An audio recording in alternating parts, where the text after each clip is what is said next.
नमस्कार, मैं विश्वास सर आपका स्वागत करता हूं टारगेट विद विश्वास सर चैनल में। आज हम ग्रामीण विकास के प्रश्न पत्रों पर निगाह डालेंगे बच्चों, और बहुत ही महत्वपूर्ण प्रश्नों का हम कलेक्शन आपको देंगे। और ये ऐसी वीडियो लगातार आपको ग्रामीण विकास पर जाते रहेंगे जो लगातार ऐसी कलेक्शन वाइज यानी 50-50 क्वेश्चन, 30-30 क्वेश्चन के एक बंडल आपके पास जाएंगे, और जहां आप इन क्वेश्चनों को नोट करेंगे और इन पर निगाह बनाए रखेंगे, क्योंकि ऐसे क्वेश्चन ही एग्जामिनेशन हॉल में आपको फेस करने होंगे। तो आइए ग्रामीण विकास के पहले क्वेश्चन पे हम निगाह देते हैं कि कौन सी उपभाषा राज्य के पश्चिमी भागों में रोहिलखंड और ऊपरी दोआब में बोली जाती है।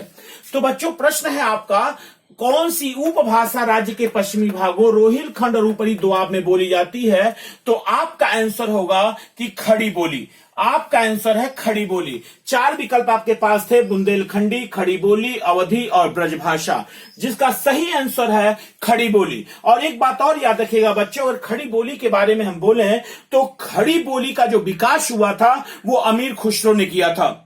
आपको पता होगा कि खड़ी बोली का जनक माना जाता है अमीर खुसरो, जिसे आप तूतीए हिंद के नाम से पुकारते हैं। अगर यहां से और अगर हम डाटा चाहें तो आप कह सकते हैं कि तबला का भी आविष्कार अमीर खुसरो ने ही किया था, और सितार का आविष्कार भी अमीर खुसरो ने ही किया था, जहां वीणा और तंबूरे से मिलाकर उसने सितार बनाया था। और खड़ी बोली का भी आविष्कार अमीर खुसरो की ही देन मानी जाती है। यहां तक कि कव्वाली भी अमीर खुसरो की देन मानी जाती है। और आप जानते हैं जो मुहावरे और लोकोक्तियां हैं उसका भी जो खोज करता है वो भी अमीर खुसरो ही है। यानी आप समझ चुके हैं कि यदि आपसे क्वेश्चन पूछता है खड़ी बोली का आविष्कारक, यदि आपसे क्वेश्चन पूछता है तबला का आविष्कारक, सितार का आविष्कारक, कव्वाली का आविष्कारक और मुहावरे और लोकोक्तियों का जनक अगर आपसे पूछता है तो सबका आंसर अमीर खुसरो होता है। और आपको पता है कि वो अपने आप को स्वयं को तूतीए हिंद कह के पुकारते थे। यानी आंसर है खड़ी बोली। अब आते हैं हम दूसरे प्रश्न पे बच्चों, तहसील स्तर पर सरकारी निकायों को क्या कहा जाता है? तो तहसील स्तर पर जो सरकारी निकाय हैं, आपको पता होगा बलवंत राय मेहता समिति। तो बलवंत राय मेहता समिति ने 3 स्तरीय पंचायती राज व्यवस्था की बात की थी, जिसमें मंडल स्तर पर आपको पंचायत समिति की चर्चा की गई थी, ग्राम स्तर पर ग्राम सभा, मंडल स्तर पर यानी प्रखंड स्तर पर पंचायत समिति, और जिला स्तर पर जिला परिषद। चूंकि तहसील है तो मंडल स्तर पर यानी प्रखंड स्तर पर है, तो इसको आपका आंसर हो जाएगा कि प्रखंड स्तर, तहसील स्तर या पर सरकारी निकायों को पंचायत समिति के नाम से पुकारा जाता है। और रही बात ग्राम सभा की, तो याद रखिएगा बच्चों कि ग्राम सभा में 18 वर्ष या 18 वर्ष के ऊपर के सभी लोगों को ग्राम सभा का सदस्य माना जाता है। यानी जो लोग मतदान करने योग्य हो जाते हैं वो ग्राम सभा के सदस्य माने जाते हैं। और ग्राम पंचायत, आपको पता है कि ग्राम सभा के सदस्य की न्यूनतम आयु 18 वर्ष और ग्राम पंचायत के सदस्य की न्यूनतम आयु 21 वर्ष होती है। और नगर पालिका, आपको पता है कि नगर पालिका नगर में मिलती है, जो कि 12वीं अनुसूची में संविधान के है, यानी ये 74वां संविधान संशोधन 1993 के द्वारा जोड़ी गई। यानी इसका आंसर है पंचायत समिति।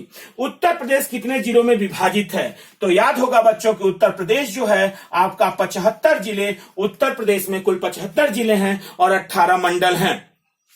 एक बिस्वा का 1 बीघा से क्या अनुपात होता है?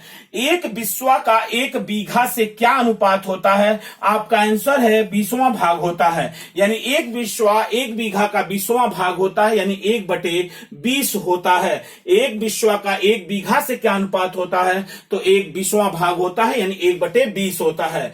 और 5वां क्वेश्चन आप देख रहे हैं, उत्तर प्रदेश की प्रमुख व्यावसायिक फसल क्या है? याद रखिएगा बच्चों, यदि भारत की प्रमुख खाद्यान्न फसल पूछे, ध्यान दीजिएगा इस प्रश्न को, बहुत ही महत्वपूर्ण है। यदि उत्तर प्रदेश की अगर भारत की प्रमुख खाद्यान्न फसल पूछे तो चावल है।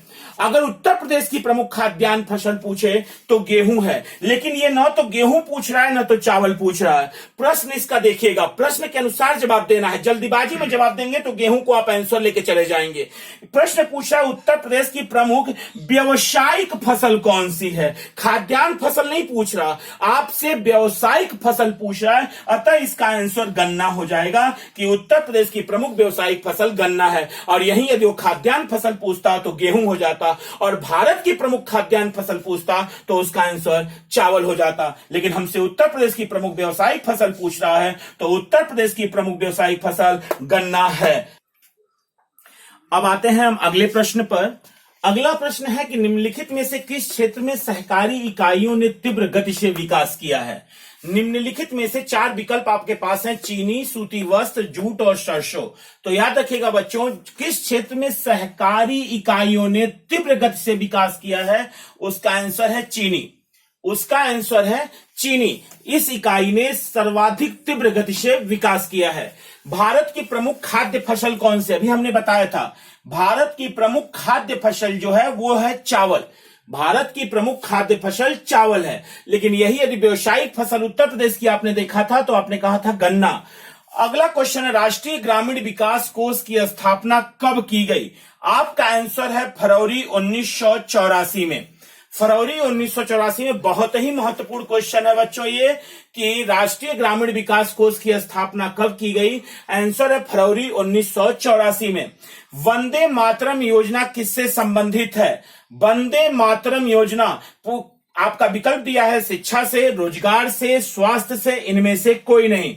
तो वंदे मातरम योजना याद रखिएगा बच्चों, वंदे मातरम योजना स्वास्थ्य से संबंधित है। वंदे मातरम योजना स्वास्थ्य से संबंधित है। अगला क्वेश्चन है कि संगम योजना से तात्पर्य है। 4 विकल्प विकलांगों के लिए है, बेरोजगारों के लिए है, वृद्धों के लिए है, मेल जोल के लिए है। तो संगम योजना जो है इसका आंसर है संगम योजना का कि ये योजना विकलांगों के लिए है। तो संगम योजना विकलांगों के लिए। अब अगले क्वेश्चन पे हम आते हैं कि निम्न में से दृष्टि बाधितों के विद्यालयों को क्या कहा जाता है? निम्न में से दृष्टि बाधितों के विद्यालयों को क्या कहा जाता है? संकेत, प्रयास, ममता, स्पर्श। याद रखिएगा बच्चों, आपका आंसर होगा कि दृष्टि बाधित विद्यालयों को हम स्पर्श कहते हैं, स्पर्श कहा जाता है। अगला क्वेश्चन है, पटना पश्चिम बिहार स्थित है। 4 विकल्प आपके पास है, इटावा, पटना, बलिया, एटा। याद रखिएगा आपका आंसर है पटना पश्चिम बिहार एटा में स्थित है। अगला क्वेश्चन है, शारदा अधिनियम किस प्रयोजन के लिए बनाया गया था? 4 विकल्प है, सती प्रथा, अस्पृश्यता, विधवा विवाह और बाल विवाह पर रोक। बच्चों याद रखिएगा कि शारदा अधिनियम जो आया था वो बाल विवाह पर रोक के लिए आया था, जिसमें यह तय किया गया कि याद रखिएगा कि लड़कों की जो शादी की विवाह की न्यूनतम आयु होगी वो 18 वर्ष होगी और लड़कियों की जो विवाह की न्यूनतम आयु होगी, लड़कियों की विवाह की न्यूनतम आयु वो 14 वर्ष होगी। यानी शारदा अधिनियम में ये बाल विवाह पर रोक के लिए आया था। उसने कहा था कि लड़कों की शादी विवाह की न्यूनतम आयु 18 वर्ष और लड़कियों की 14 वर्ष निर्धारित की गई थी। किस अधिनियम में? आपका आंसर होगा शारदा अधिनियम में। अगला क्वेश्चन है, स्वर्ण जयंती ग्राम स्वरोजगार योजना कब लागू किया गया? याद रखिएगा बच्चों कि अप्रैल 1999।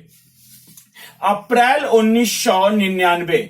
अप्रैल 1999 में स्वर्ण जयंती ग्राम स्वरोजगार योजना लागू की गई। और अगला क्वेश्चन है, दल बदल पर रोक किस संविधान संशोधन द्वारा किया गया? तो आपको पता होगा बच्चों कि 52वां संविधान संशोधन 1985। 52वां संविधान संशोधन 1985 के द्वारा दल बदल पर प्रतिरोध लगाया गया, दल बदल को। अब आते हैं हम अगले प्रश्न पे कि भू कृषि का रिकॉर्ड कौन सा है? 4 विकल्प आपके पास हैं, गिरदावरी है, पंचनामा है, जमाबंदी है और खतौनी है। यानी गिरदावरी, पंचनामा, जमाबंदी, खतौनी। पूछ रहा है भू कृषि का रिकॉर्ड कौन सा है? तो बच्चों याद रखिएगा जो भू कृषि का रिकॉर्ड है वो गिरदावरी है। जो भू कृषि का रिकॉर्ड रखा जाता है उसे गिरदावरी कहते हैं और जो जमाबंदी होता है उसको 2 प्रतियों में रखा जाता है। आते हैं अगले क्वेश्चन पे, 1 एकड़ कितने वर्ग गज के बराबर होता है? तो 1 एकड़ जो होता है 4840 वर्ग गज के बराबर होता है। 4 विकल्प आपका था, 4840 वर्ग गज, 2025 वर्ग गज, 4425 वर्ग गज और 3025 वर्ग गज। आपको पता होना चाहिए कि 1 एकड़ जो होता है वो 4840 वर्ग गज के बराबर होता है। अगले क्वेश्चन पे आते हैं कि एक ग्राम पंचायत में ग्राम के वार्डों से चुने हुए कितने सदस्य होते हैं जिन्हें पंच कहा जाता है। याद रखिएगा बच्चों कि एक ग्राम पंचायत में ग्राम के वार्डों से चुने हुए कितने सदस्य होते हैं जिन्हें पंच कहा जाता है। तो याद रखिएगा कि 5 से 20, 7 से 17, 10 से 20, 5 से 9। आपका आंसर है 7 से 17 सदस्य होते हैं जो वार्डों से चुने जाते हैं और हम जिन्हें पंच कहते हैं। अगला क्वेश्चन आप आइए, पंचायत के सदस्य बनने की न्यूनतम आयु सीमा कितनी है। तो याद रखिएगा पूछा गया क्वेश्चन था बीईओ में कि पंचायत के सदस्य बनने की न्यूनतम आयु सीमा कितनी है। तो याद रखिएगा बच्चों आपका आंसर है कि पंचायत का सदस्य बनने की जो न्यूनतम आयु सीमा है वो 21 वर्ष है और ग्राम सभा का सदस्य बनने की न्यूनतम आयु सीमा जो है वो 18 वर्ष है। अगले क्वेश्चन पे आते हैं कि जमाबंदी तैयार की जाती है। तो याद रखिएगा पूछ रहा है जमाबंदी तैयार की जाती है कितनी प्रतियों में, 8 प्रतियों में, 4 प्रतियों में, 2 प्रतियों में कि 6 प्रतियों में। तो आपका आंसर है कि जमाबंदी जो होती है वो 2 प्रतियों में तैयार की जाती है। अब आते हैं हम अगले क्वेश्चन पे कि पौनी पंचायत योजना संबंधित है। याद रखिएगा बच्चों पूछ रहा है पौनी पंचायत योजना संबंधित है। 4 विकल्प हैं, उत्तर प्रदेश से, मध्य प्रदेश से, बिहार से, ओडिशा से। याद रखिएगा आपका आंसर होगा पौनी पंचायत योजना ओडिशा से संबंधित है। पौनी पंचायत योजना ओडिशा की योजना है ग्राम पंचायत की। ग्राम निर्माण समिति कितनी राशि तक निर्माण कार्य कर सकती है।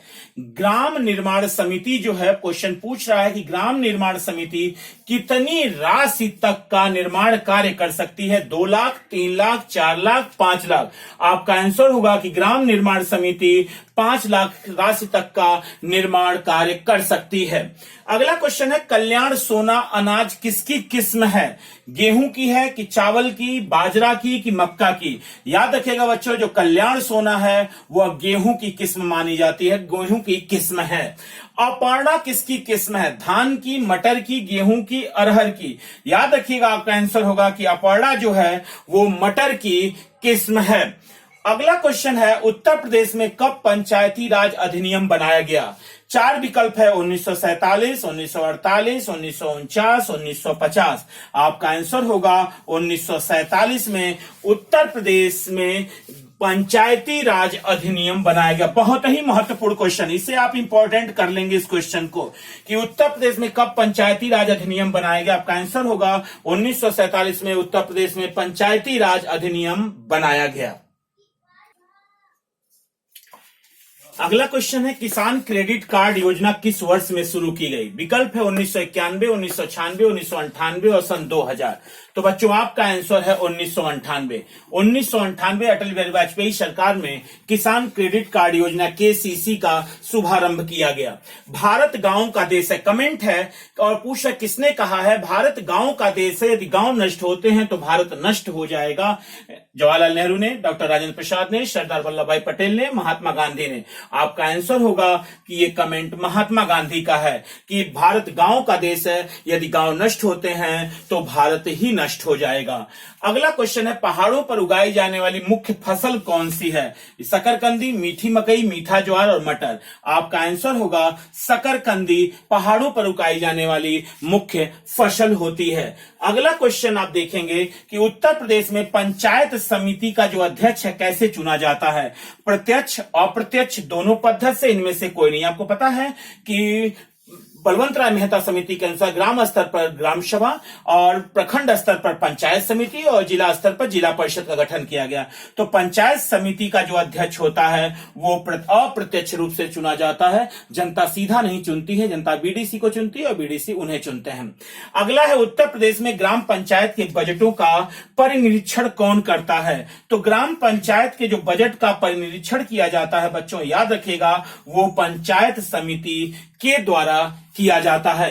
ये रहा आपके ग्रामीण विकास पर महत्वपूर्ण 30 प्रश्न। इस तरीके के लगातार वीडियो प्रश्नों पर आपको जाते रहेंगे। हम आशा करेंगे कि इन क्वेश्चनों को आप नोट करेंगे, वीडियो पूरा देखेंगे और चैनल को सब्सक्राइब करना नहीं भूलेंगे ताकि जल्द ही ये वीडियो आप तक पहुंच सके।